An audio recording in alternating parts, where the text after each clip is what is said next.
Chapter 18, Sloka 4. Nischayam shrinu me tatra. Nischayam shrinu me tatra. Nischayam shrinu me tatra. Tyage bharata sattama. Tyage bharata sattama. Tyage bharata sattama.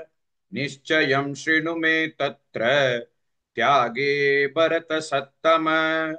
निश्चयं शृणु मे तत्र त्यागे भरतसत्तम निश्चयं शृणु मे तत्र त्यागे भरतसत्तम निश्चयं शृणु मे तत्र त्यागे भरतसत्तम निश्चयं शृणु मे तत्र त्यागे भरतसत्तम त्यागो हि पुरुषव्याघ्र त्यागो हि पुरुषव्याघ्र त्यागो हि पुरुषव्याघ्र त्रिविधः सम्प्रकीर्तितः त्रिविधः सम्प्रकीर्तितः त्रिविधः सम्प्रकीर्तितः त्यागो हि पुरुषव्याघ्र त्रिविधः सम्प्रकीर्तितः त्यागो हि पुरुषव्याघ्र त्रिविधः सम्प्रकीर्तितः त्यागो हि पुरुषव्याघ्र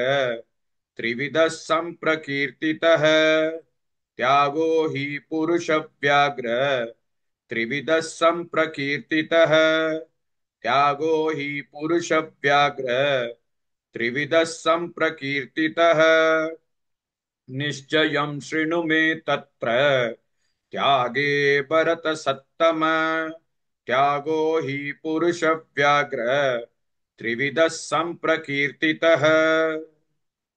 Please like and share this video because you could be instrumental in helping someone around the world recite the Srimad Bhagavad Gita, thereby helping them to have a life of unending opulence, victory and prosperity. This is mentioned in chapter 18, sloka 78. Yes, don't forget to buy my book, Leadership Can Be Child's Play. Namaste.